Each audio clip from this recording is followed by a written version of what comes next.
Hi, my name is Ruhi, and today I'll be reading out a short story called The Day He Learned to Live, published in the HarperCollins Flipped Anthology. So, I have written this short story, and it's a slightly long one, so I'll be jumping to that part of the story where so there are two characters. There is Himani and there is Vivan. Himani is this young girl, Vivan is this young boy. He's very competitive and she is very cheerful and light-hearted in nature. They go on a Harkidun trek with their respective families. And in that trek, they both fall off a cliff while they are in a tent and they get separated from their families. So I will be jumping to the part where they have already been separated from their families and now it's up to them to get back home.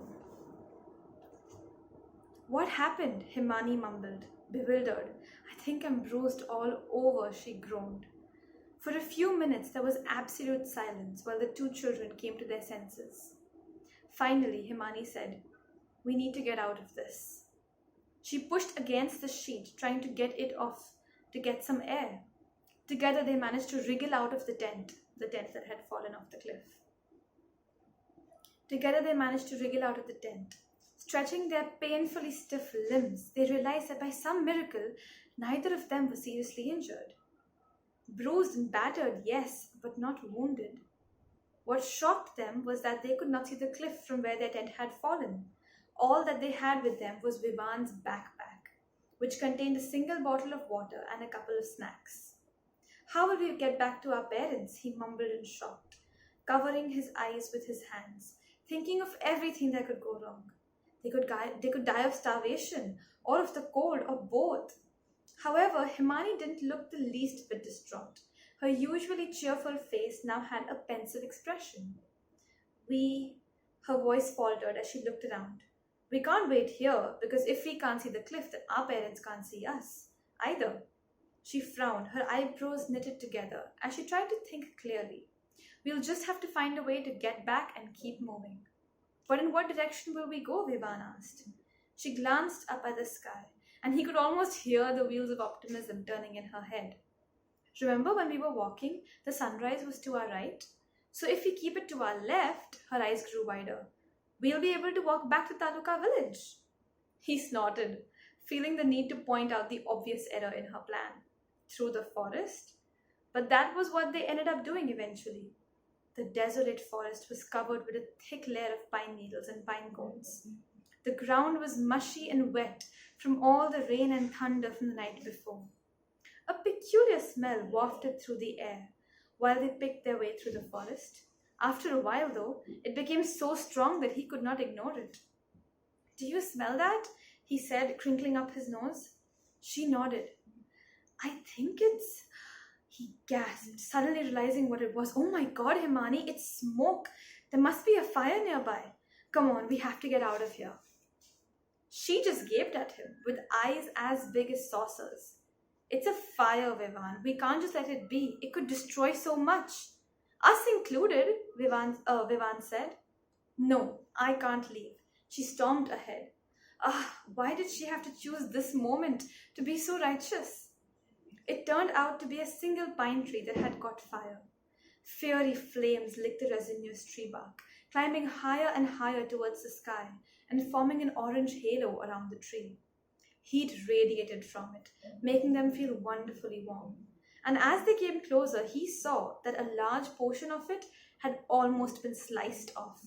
The tree must have been struck by lightning during the storm. "Do you have water?" she asked, coughing. "It's only a bottle, and we don't know when we'll get water again," he said firmly. For the first time, she actually seemed annoyed. "Look, if we don't douse the fire, this will definitely spread and really cause damage. It rained so heavily yesterday that I'm sure we'll find water later on. Please, let's just try and reduce it as much as we can." She looked at his water bottle hopefully. "Fine," he gritted his teeth, "but I'll hold the bottle." He inched closer to the tree and poured a little water on it, mindful of the fact that the flames were dangerously close to him. The smoke didn't help much either. Even after trying for some time, the fire couldn't be extinguished, because they had very little water. They were unable to put out the fire entirely, but at least they were doing what they could. The thought gave him some contentment. He spotted flames on a low branch that was very close to that of another tree. Standing on his toes, he tried to get the water to that branch. And suddenly, feeling a flash of heat, he stumbled backwards with a yelp. A part of his shirt was now ablaze. Ah! He hollered and hastily poured the remaining water on himself. His skin tingled where the fire had nearly come in contact with it. Himani ran towards him with concern. Are you okay? She cried, helping him up.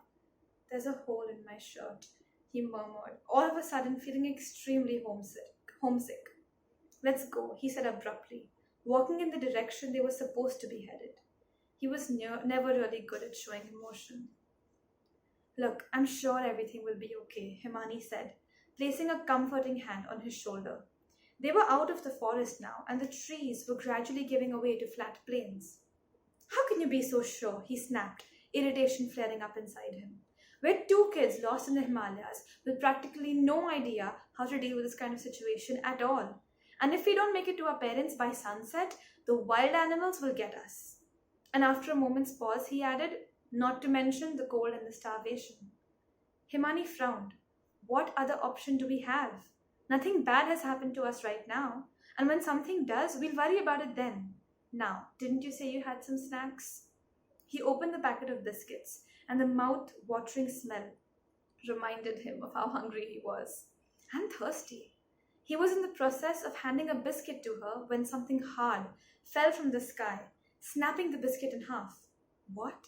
He looked up and was alarmed to see the sky was darkening. Oh no, not again! Something hard fell again, and this time it hit his shoulder. It's a hailstorm! Himani screamed. They sprinted to get cover underneath the widespread branches of a tree and stood there, shivering. The hailstones pelted down on the ground very quickly, like bullets. Some even managed to pass through the canopy above them and landed right next to them. And the two kids were stranded under the tree, with nothing to protect them but their clothes.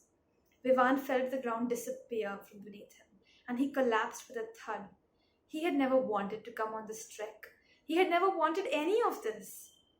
I can't do this, he said, finally, uttering in defeat, hugging his backpack as if it were his mother. I can't, I'm sorry. A tear slipped out of his eyes, and he quickly brushed it away with the back of his hand. It felt as though the world had come crashing all around. There was just too much to handle, and too little to handle it with.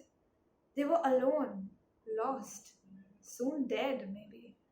Himani gazed at Vivan in silence, and then picked up the biscuit wrapper from his hand and laid it flat on her palm. She then stuck her hand out in front of the shelter of the canopy. Tinkle, tinkle, tinkle. He heard the pitter-patter of little hailstones being collected on the shiny red wrapper. What are you doing? I'm collecting little pieces of ice lollies, she said without looking at him. She had collected almost 8 by then. They're like the ice pops we make at home, but without the flavor. Do you want some? She asked him casually, placing one in her mouth. I think they're a good substitution. Isn't it strange how sometimes the company of an optimistic person can get you through a really tough time? How that one person will make you see the silver lining in the stormy grey clouds?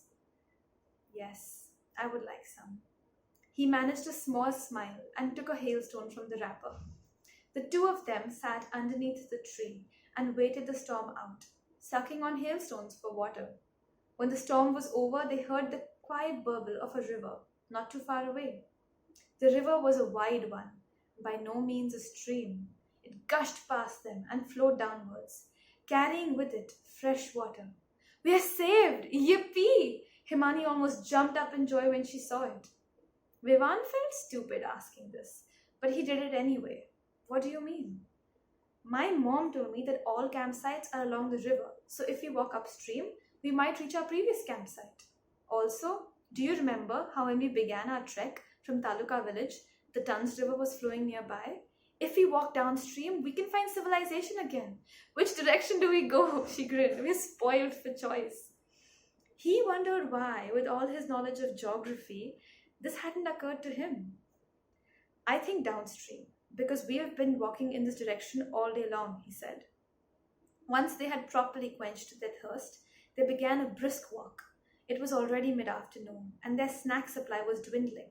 Plus, it wasn't actual food. And by evening, they were both starving. We'll be fine, Vivan said, trying to reassure himself. We're going to be fine. Slowly, he began to recognize the landscape around them. They were getting closer and closer to Taluka village. Suddenly, Himani squealed. Oh my goodness! She ran a little ahead and lay down flat on the ground. A second later, she was rolling down the grassy knoll that was covered with tiny white and yellow daisies, with her arms crossed across her chest. The daisies got tangled in her long hair, making her laugh. He couldn't help but stare, for here they were, nearly starving to death, cold, lost, and alone, and she was enjoying herself while she could. If happiness could be encapsulated within a single frame, this would be it. On her insistence, he tried it too, and oh my, the feeling was exhilarating, unlike anything that he had ever tried before. Stumbling down a hill made him feel invincible and carefree, and while his body turned and turned, he suddenly had an epiphany. It didn't matter whether his friends got ahead of him in the exams. What mattered was that if he had bettered himself for his competition, there was nothing else he needed to worry about. As he came to a stop at the bottom of the knoll, the emerald grass made him realize that although grass may always seem to be greener on the other side, we must cherish the present, the now, and honestly, that is all that we had control over. At the first sight of the houses in Taluka village, the relieved children broke into a sprint. They told the villagers there what had happened, and luckily, one man had a cell phone and he called their parents. Warm food was given to them and they eagerly devoured it. An hour later, Himani's parents rushed to where they were, cocooning her and Vivan in their embrace. After a few tearful moments, they were informed that Vivan's parents were coming too. The day ended with Vivan staring off into a mesmerizing sunset, marveling at how one single day had changed his entire worldview. And although he was reluctant to admit it, Himani had changed his perspective. She had made him realize that life was more than being obsessed about something someone else had.